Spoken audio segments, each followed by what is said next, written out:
शिवलिंग पर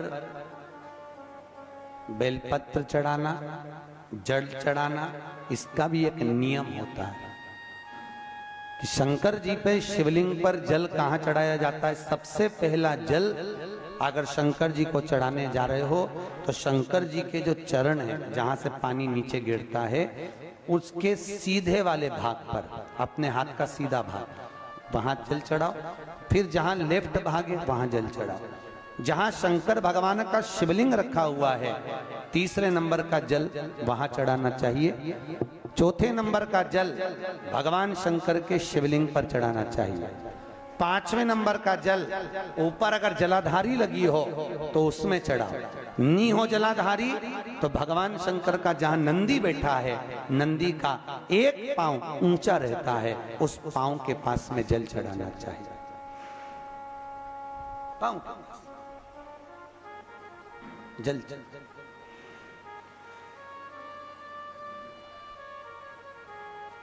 चरण के पास में। ऐसे 5 स्थान दिए हैं जल चढ़ाने के लिए।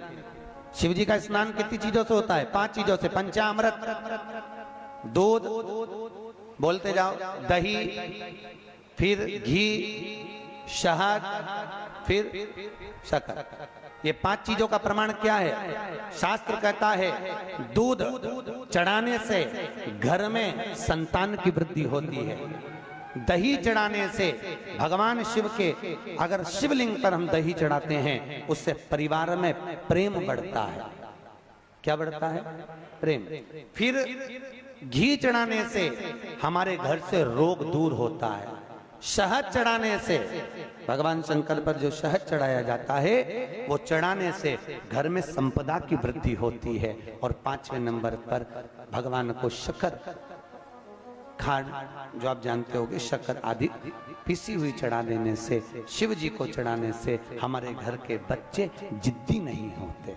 क्यों कहते हैं? जो बच्चा जिद्दपन करता हो, जो बच्चा जिद्दी रहता हो, तो क्यों कहते हैं कि अवधूतेश्वर महादेव का नाम लो और उसके हाथ में शक्कर की कटोरी देकर शंकर जी पे चढ़वा दो, बच्चा कभी जिद्दपन नहीं करता। अवधूतेश्वर महादेव का नाम लेकर सोमवार की अष्टमी के दिन चढ़ाया जाता है।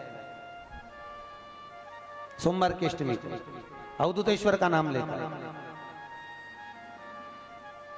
क्यों कहते हैं? जो बच्चा बार बार बीमार पड़ रहा हो, बार बार सर्दी हो रही हो, बार बार बीमार पड़ रहा हो, खांसी चल रही हो, बार बार हॉस्पिटल लेकर भागना पड़ रहा हो बच्चे को, छोटा सा अगर बच्चा है, 8 साल के अंदर बच्चा है और बीमार ज्यादा पड़ रहा है, तो आटे का दिया बनाओ, 4 बत्ती रखो, उसमें तिल्ली का तेल डालो, अवधूतेश्वर महादेव का नाम लेकर बच्चे के ऊपर से 21 बार उतारो और किसी चौराहे पर ले जाकर रख दो। जिंदगी में बच्चा कभी बीमार नहीं पड़ेगा, बच्चा स्वस्थ रहे, आनंद में रहे, आनंद में रहे,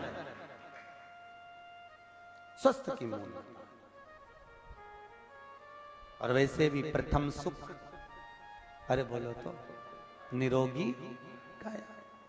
घर का प्रथम सुख निरोगी काया। व्यक्ति अगर धन की मूलता नहीं है, साहब पैसा अपनी जगह पर है, फिर निवेदन करता हूं, धन अपनी जगह पर पड़ा है।